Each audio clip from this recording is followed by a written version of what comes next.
Mr. Chair, Toastmasters, ladies and gentlemen, I'm in a virtual world all of a sudden. All of us have been plunged into this new world, and to be a leader in the physical world is sometimes very challenging. We have certain skills that we bring to the table. We can influence people with our personalities, but even in that realm, it's really sometimes challenging to be a leader. Now imagine you're plunged into a virtual situation overnight. You've been leading a company. You've had people that you influenced every day, and you had to get the ship going every day. But all of a sudden, you're plunged into virtual reality. Today, I'm going to give you 3 tips, 3 strategies that I've come up with to help people within this situation. The first one is, I call it the technical challenge. The second one is the personal side of things. And the third one is about the social side of things, because we're starting to forget that we are social beings and we're now in isolation. So first, technical. Technical is very important for people to realize that you're speaking into a camera now, and the little green dot at the top means eye contact. If I look at someone inside the area, I'm not making eye contact with that person. I'm just seeing the person. I want to make eye contact, I have to look in there. And some of us don't even know there's a camera little button there. People look up off in space. They look this way. That's very important that you discover, I'm an actor now. I have to speak in there to make eye contact. Very important. Also important is to make sure that you are at eye level with a camera. So I'm at a standing desk right now, and it may look to you like I'm in a very professional environment. And I actually am. If you don't tilt the screen too much, because you'll discover that I'm actually in the second bathroom of our apartment right now.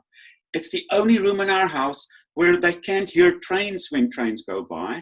It's the only room where I can close the door and the dog can't come in. But no one knows it. The background looks professional, right? It looks perfect. And I'm at eye level. My standing desk are boxes on the vanity. No one knows it, just you and I know that. But it looks professional. So you have to be there. And also important, fill the screen. If you're a little picture in the back there, or maybe this talking like this, it's very difficult to be inspiring. And if you tower over it, it's even worse. So if the camera level is lower than your eyes, it feels intimidating to people, and they may see your nose hairs. So please don't do that. So the third thing is, become a Zoom master. We're on Zoom all the time these days. So use Zoom, know about it, and use your hands. Be your gestures and speak into the camera. So that's the technical side of things. Personality-wise, your face needs to fill the screen. There are some great examples of people here with their faces filling the screen, because we want to be able to see your expressions. If you sit too far away, or you have a backlight behind you and your face is in darkness, we cannot see what is going on. So we want to see them. And also remember, expressions are everything these days. When you're in an audience, you can feel the audience. You can hear there's someone laughing or there's someone getting bored or something.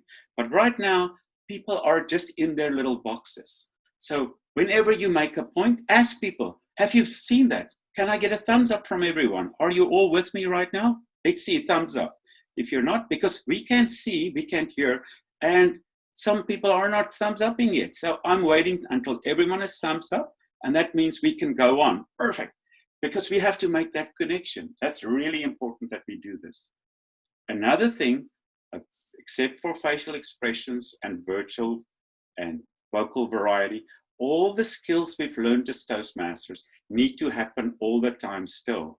We need to pause.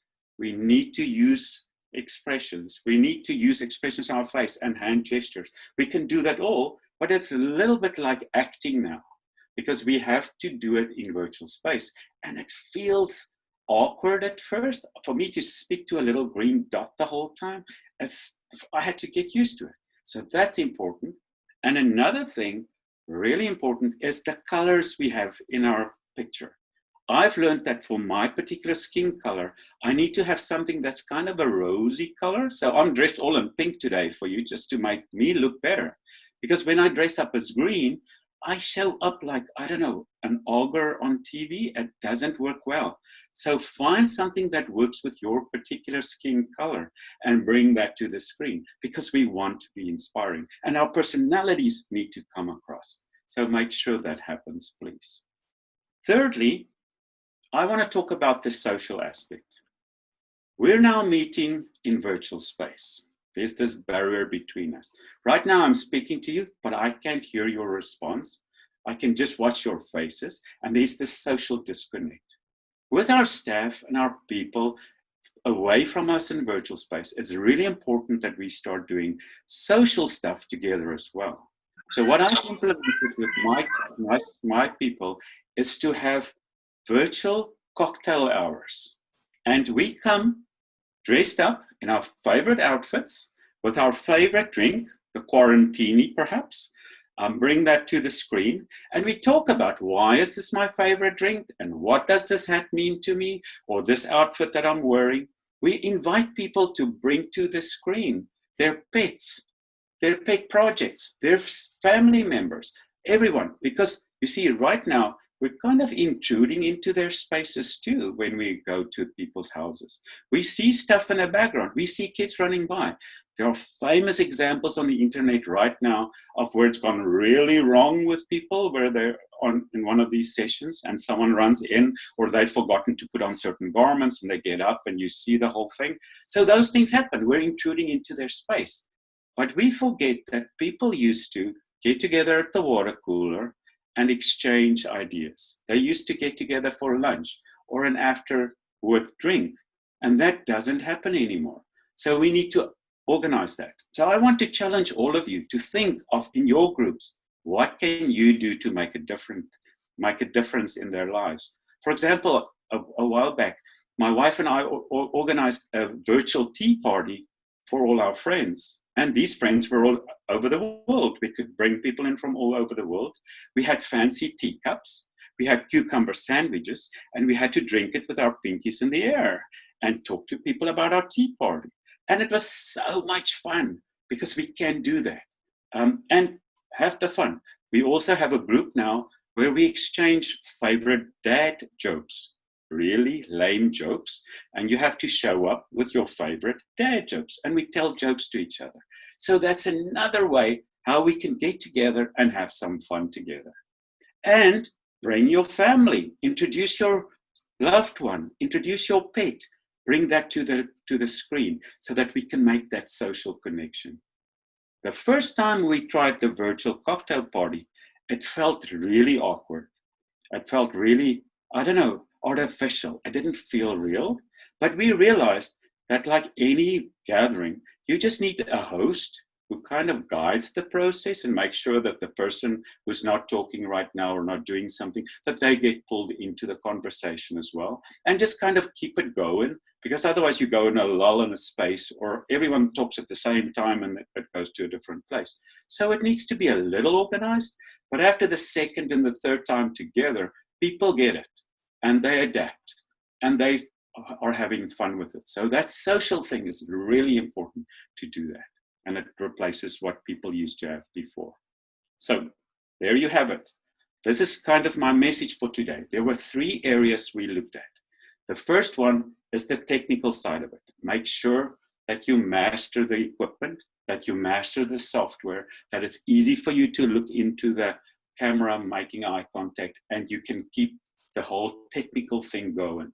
Stand on a box, even if it's in your bathroom, and be at eye level. The second thing was, make sure that your personality comes across, that your face fills the screen, that your enthusiasm comes across. Be there for people. They want to be led. They want to have some security, some direction. Where are we going? They want to be assured. They want to get this message of hope from you. And lastly, don't forget about the social connections. We're social beings.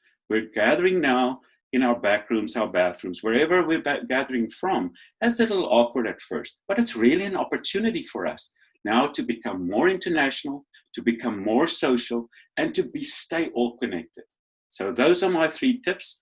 Be inspiring leaders, use this virtual media, and we'll all be winners together. Mr. Chair.